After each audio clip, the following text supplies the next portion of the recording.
బాగున్నాము. ఈరోజు టేస్టీగా ఉండే చుక్కకూర మటన్ ఎలా తయారు చేయాలో చూద్దాము. దీనికోసం ముందుగా చుక్కకూర మటన్ కడిగి ప్రక్కన పెట్టుకోవాలి.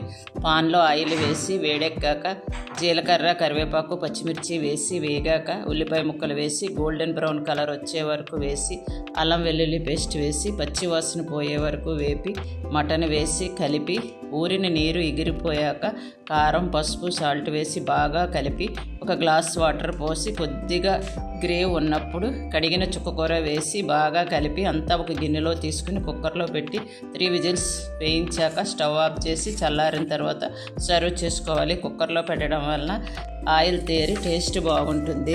చిన్న మాట, ఐశ్వర్యవంతులను ధనవంతులను కలిసి ఇందురు, వారందరినీ కలుగజేసిన వాడు దేవుడే. దేవుని ముందర మనుషులందరూ సమానులే.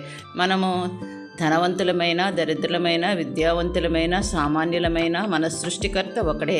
దేవుని దృష్టిలో మన విలువ మన సంపదలతో కాదు, స్థితితో కాదు, స్థాయితో కాదు నిర్ణయించబడకూడదు. ఆయన మన హృదయ స్థితిని, మన నడవడికను, మన విశ్వాసాన్ని చూస్తాడు. దేవుడు సమానత్వాన్ని చూస్తాడు. భిన్నమైన జీవన పరిస్థితిలో ఉన్న మన ప్రాణానికి మూలం ఒక్కటే. అందువల్ల ఎవరూ ఎవరి పట్లను గర్వించకూడదు, తక్కువగా చూడకూడదు. ధనం వచ్చిపోతూ ఉంటుంది కాబట్టి మనం దేవుని మీద ఆధారపడాలి, సంపదలపైన కాదు. దేవుడు సృష్టించిన ప్రతి మనిషి విలువైనవాడు కనుక మనం ఒకరినొకరు గౌరవంతో స్వీకరించి దేవుని ప్రేమను ప్రతిబింబించి